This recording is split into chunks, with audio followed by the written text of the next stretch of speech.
Saudara sekalian, saya akan lanjutkan dulu materinya mengenai filsafat pendidikan esensialisme.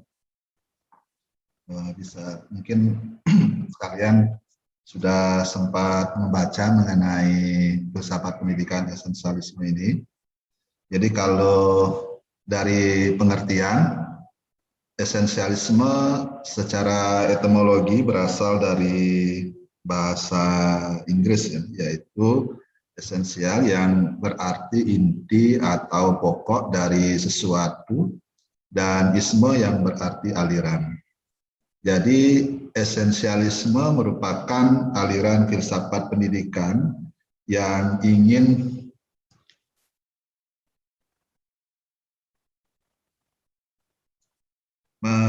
kembali ke kebudayaan-kebudayaan lama sebagai warisan sejarah yang telah membuktikan keunggulannya di dalam kebaikan-kebaikan di kehidupan manusia.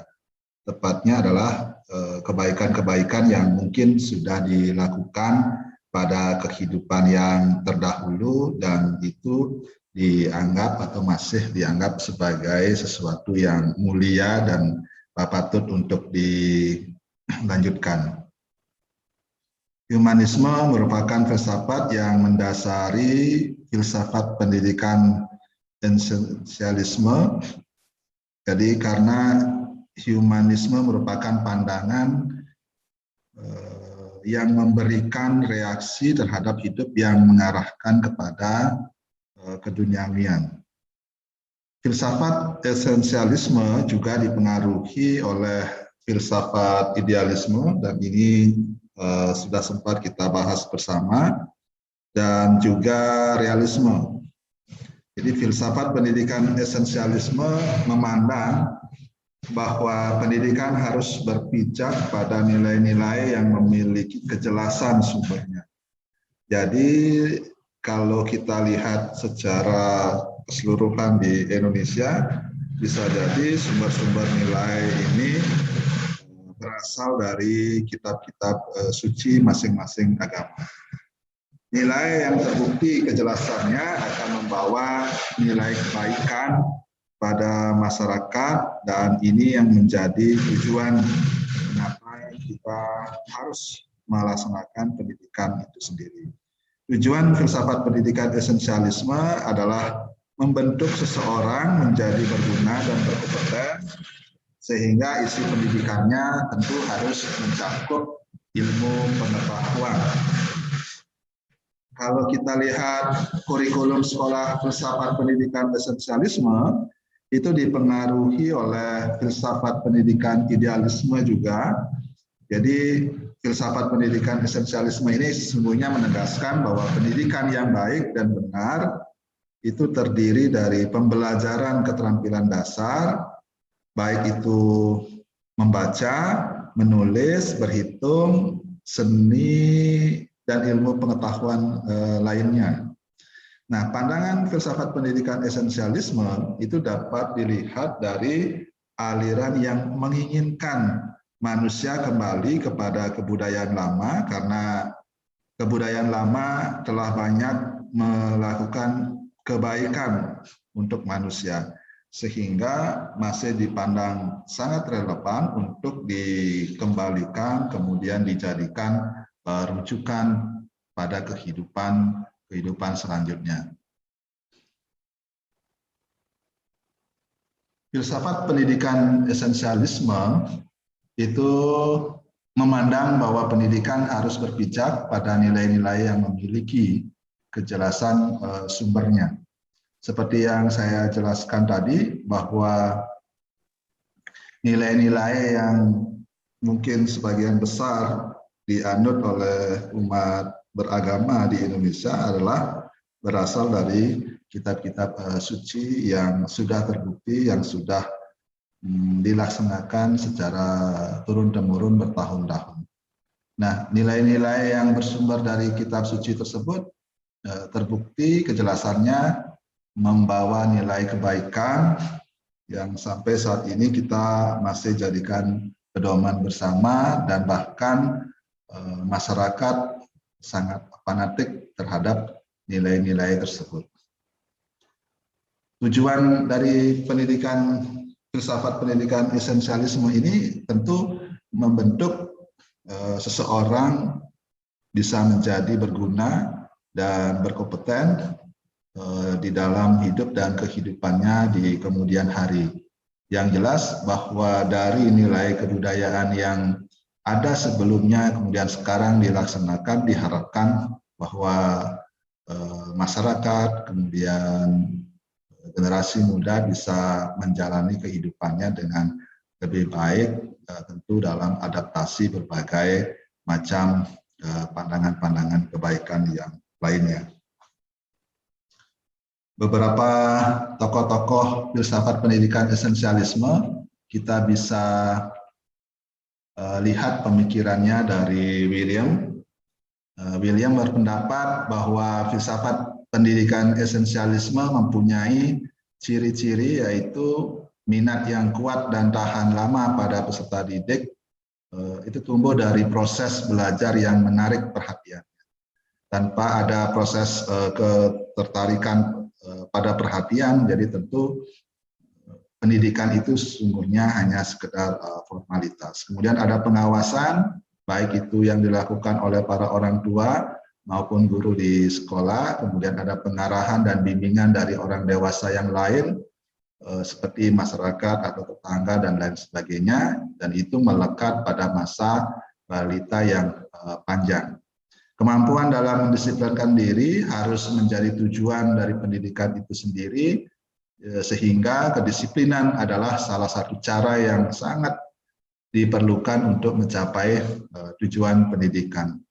Di dalam kitab-kitab suci kita sekalipun itu sangat memperhatikan, sangat membutuhkan kedisiplinan, apakah itu berkaitan dengan samadhi, kemudian ada yoga, dan lain sebagainya. Jadi tanpa ada sebuah kedisiplinan, tentu efek dari proses yang dijalankan itu tidak akan maksimal. Kemudian dari Johan, ini berpendapat bahwa tujuan pendidikan itu menyelesaikan dengan jiwa seseorang, menyesuaikan dengan jiwa seseorang dengan kebijaksanaan dari Tuhan. Sedangkan proses tercapainya tujuan pendidikan menurutnya yaitu dengan cara pengajaran dan pembelajaran. Bagaimana sesungguhnya ajaran-ajaran Tuhan yang terhimpun di dalam kitab suci masing-masing agama dijadikan tujuan dalam pertama berperilaku kehidupan bermasyarakat, bernegara, kemudian bagaimana kedisiplinan, bagaimana tuntunan-tuntunan itu mampu untuk merubah setiap individu menjadi lebih baik. Jadi oleh karena itu kalau kita lihat dari pandangan ahli-ahli agama, maka sesungguhnya ajaran agama sangat dibutuhkan di dalam membangun kehidupan yang dinamis, yang harmonis. Nah, kemudian ada William, kemudian ada Johan Robel. Jadi kalau William D. Harris ini berpendapat bahwa tujuan pendidikan adalah menjadikan terbentuknya realitas berdasarkan susunan yang tidak terelakkan dan bersindikat ke arah kesatuan spiritual. Sekolah adalah lembaga yang memelihara nilai-nilai turun-temurun dan menjadi penuntun penyesuaian orang pada masyarakat. Johan Robel berpendapat bahwa anak sebagai makhluk yang berekspresi kreatif dan tugas pendidikan adalah memimpin peserta didik ke arah kesadaran diri yang murni dan sesuai dengan citranya sendiri. Dalam konteks ini sebenarnya ada tambahan yang dicoba untuk disampaikan oleh William T. Harris bahwa sekolah itu menjadi bagian yang sangat penting apapun bentuknya, baik itu yang formal, negeri atau swasta. Jadi memelihara kemudian menjaga nilai-nilai yang telah terbentuk dengan baik secara turun-temurun, dan tentu nilai-nilai ini terus diwariskan untuk dilakukan penyesuaian pada masyarakat-masyarakat selanjutnya.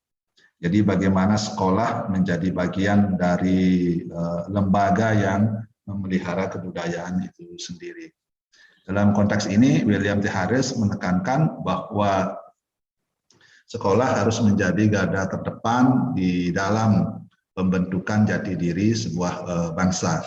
Jadi kita bisa lihat dan kita bisa bandingkan bagaimana perilaku, disiplin, kemudian nilai-nilai karakter yang terbangun di sekolah-sekolah tertentu itu sedikit tidaknya akan mempengaruhi kehidupan sebuah bangsa.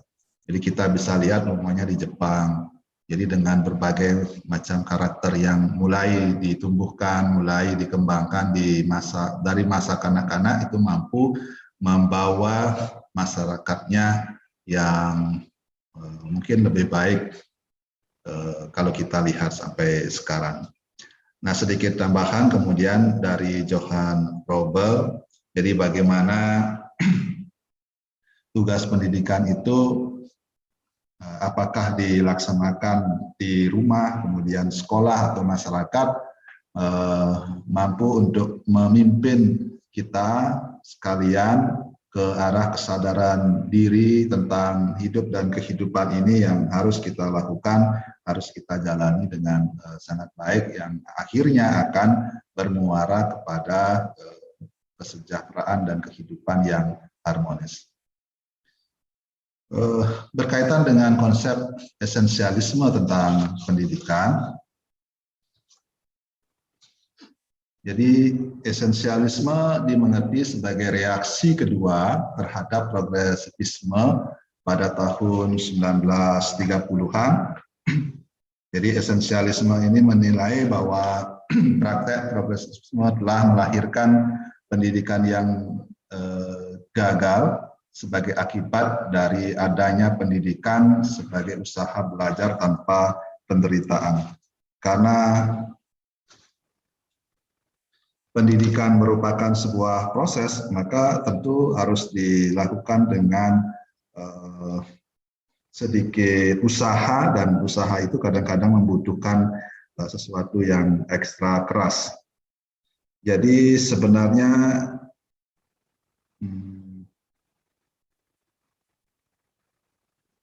perbedaan antara esensialisme dengan progresivisme itu terletak pada dasar pijakan pendidikan.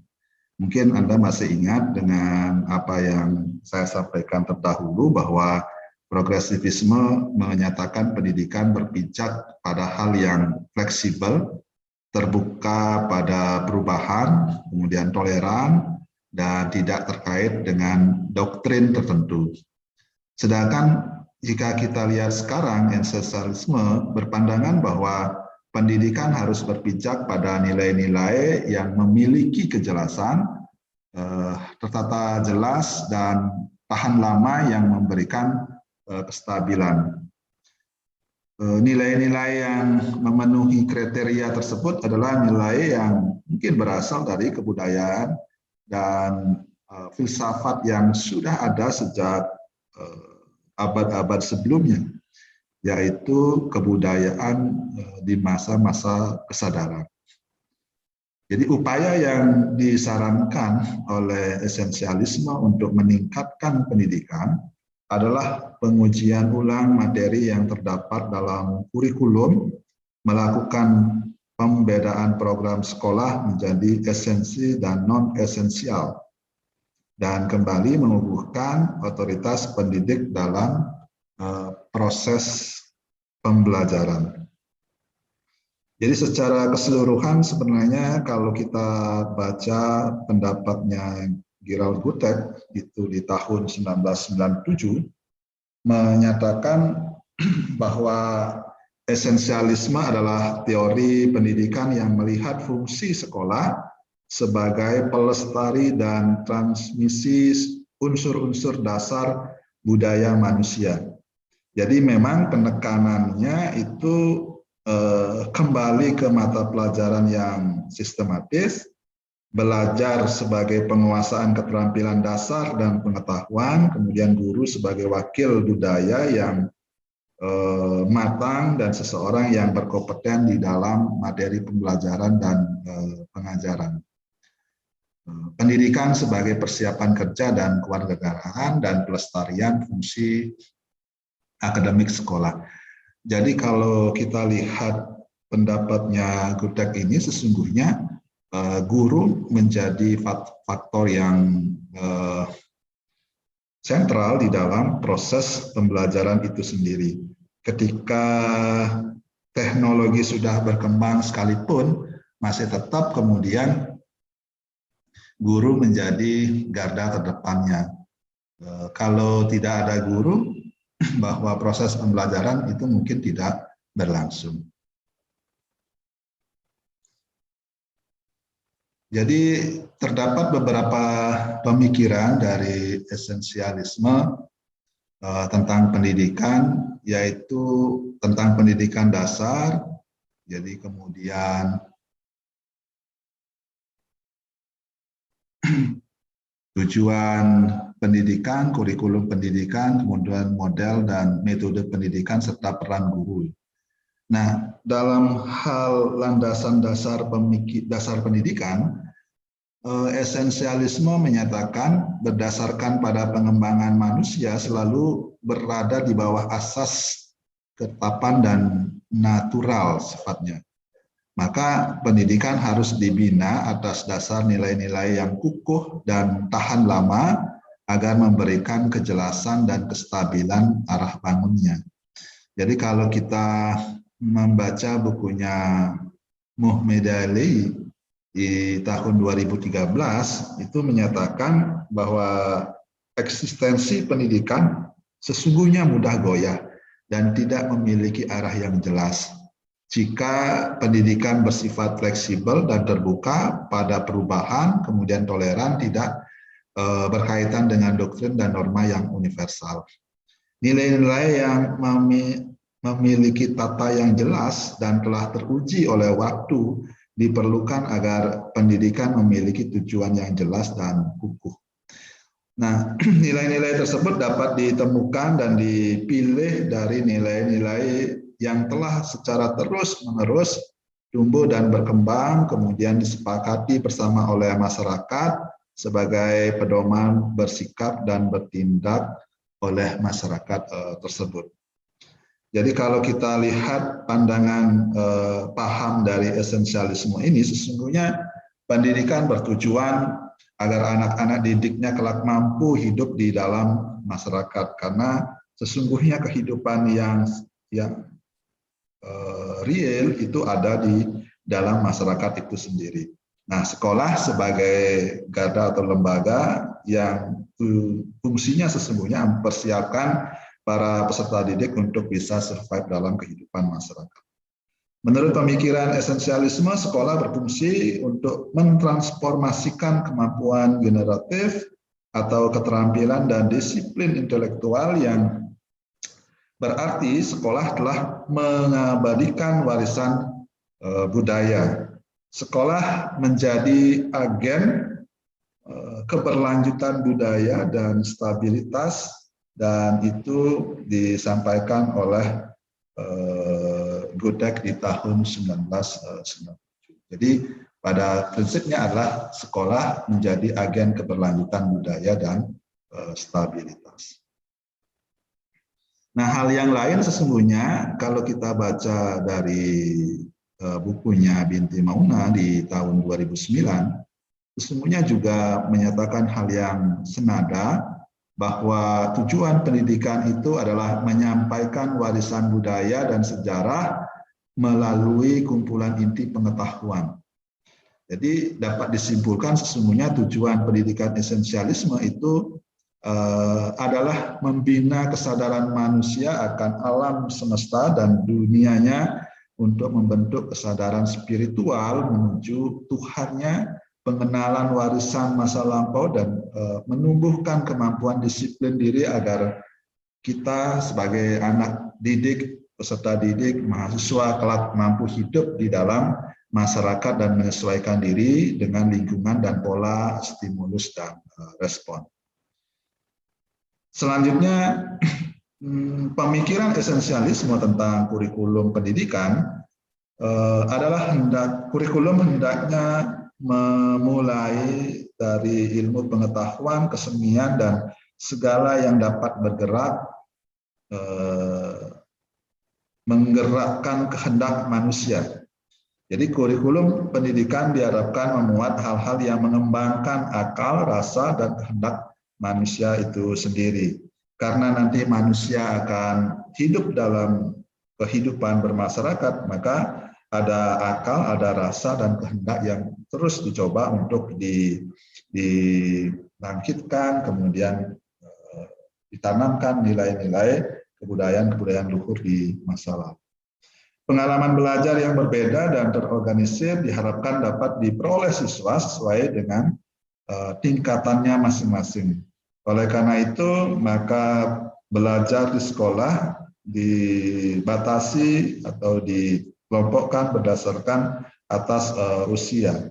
Cara yang paling mudah untuk mewujudkan hal tersebut adalah dengan disusunnya kurikulum yang berbeda di setiap tingkatan pendidikan, dan sampai saat ini kita sesungguhnya telah mewarisi kurikulum-kurikulum yang memang di dalam setiap tingkatannya itu berbeda-beda, baik itu di sekolah dasar, sekolah menengah pertama maupun sekolah menengah atas.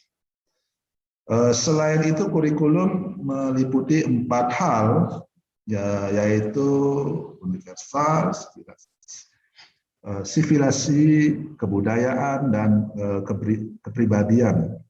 Jadi esensialisme menyatakan bahwa anak didik disiapkan supaya dapat berpikir dan berbuat sebagaimana seharusnya.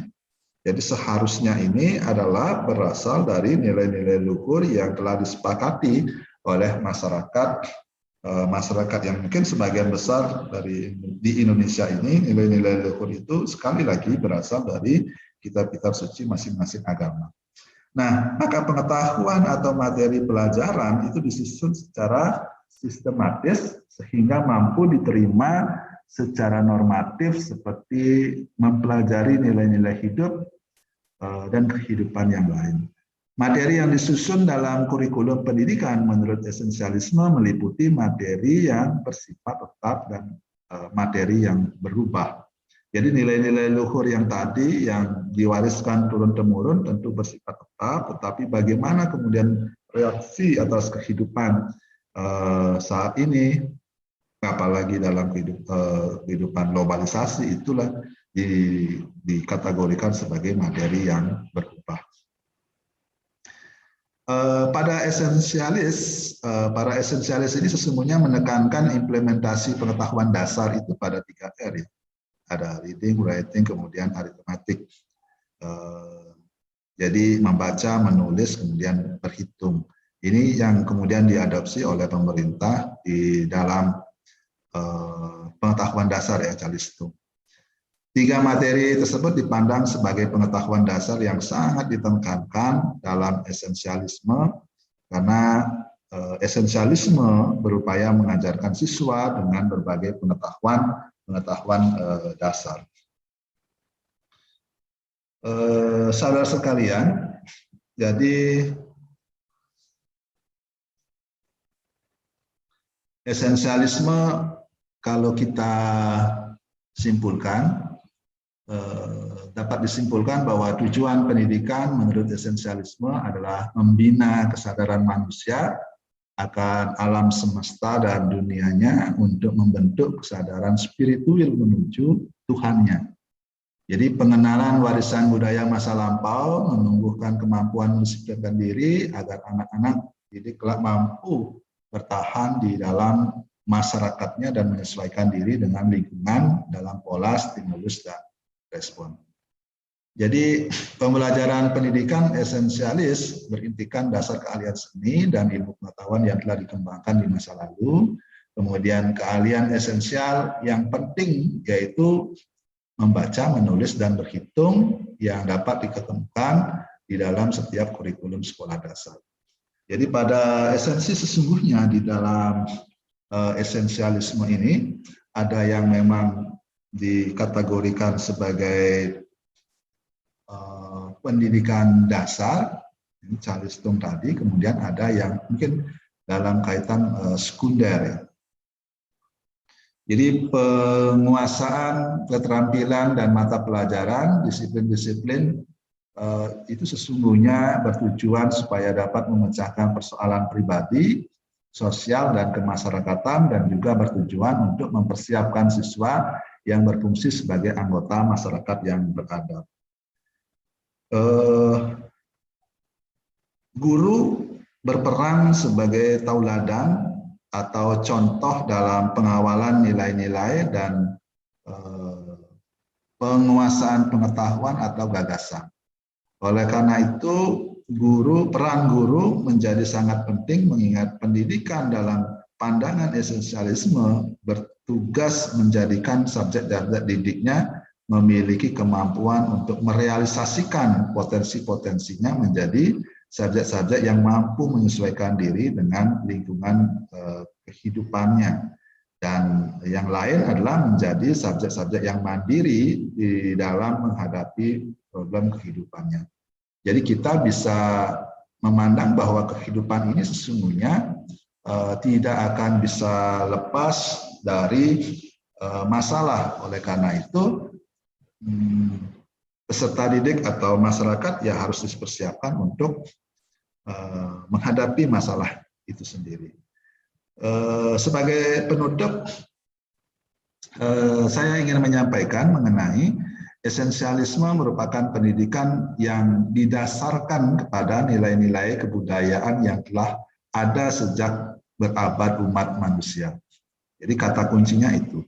Nilai-nilai yang memiliki kejelasan dan telah teruji ketangguhannya dan kekuatannya sepanjang masa, sehingga nilai-nilai yang tertanam dalam warisan budaya atau sosial adalah nilai-nilai kemanusiaan yang berbentuk secara berangsur-angsur melalui kerja keras dan susah payah selama beratusan tahun.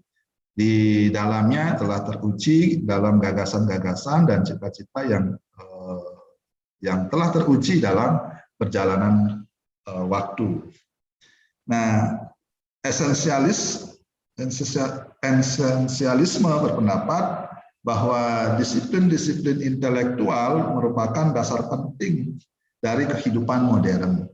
Jadi guru dipandang figur dominan di dalam bidang intelektualisme, oleh karena itu pendidikan esensialis sepenuhnya berpusat pada guru. Pembelajaran pada kurikulum juga diperhatikan dengan sungguh-sungguh. Esensialis menekankan disiplin dan kerja keras di dalam memberlakukan kurikulum. Dalam proses belajar, fokus utama adalah membentuk intelektualitas siswa. Para siswa didorong untuk belajar membaca, menulis, berbicara, dan berhitung secara jelas dan logis tentunya. Siswa juga perlu melatih perilaku yang dibutuhkan untuk bisa berhasil dalam kehidupan masyarakat. Jadi sekolah dalam hal ini memiliki tanggung jawab untuk memperhatikan penguasaan terhadap keterampilan-keterampilan dan penguasaan materi dari kurikulum. Sekolah harus memusatkan perhatian pada ide, pengetahuan, penggalian, dan pengembangan intelektual manusia, serta warisan budaya. Jadi kata kuncinya kemudian adalah pembelajaran pendidikan esensialis berintikan dasar keahlian, seni, dan ilmu yang telah dikembangkan dari masa yang terdahulu. Jadi keahlian esensialis yang penting sekali lagi itu ada 3, membaca, menulis, dan berhitung. Nah, pada tingkat sekunder, kurikulum dasar terdiri dari mata pelajaran akademik dalam seni dan ilmu mencakup sejarah, kemudian matematika, sains, sastra, bahasa, dan termasuk juga di dalamnya adalah bahasa asing. Jadi penguasaan keterampilan dan mata pelajaran, kemudian ada disiplin-disiplin sesungguhnya bertujuan supaya anak didik dapat memecahkan persoalan pribadi, sosial, dan kemasyarakatan, dan juga bertujuan untuk mempersiapkan siswa yang berfungsi sebagai masyarakat yang beradab. Saya kira itu yang dapat saya sampaikan pada pertemuan ini. Jadi kita bisa mendiskusikan lebih lanjut berkaitan dengan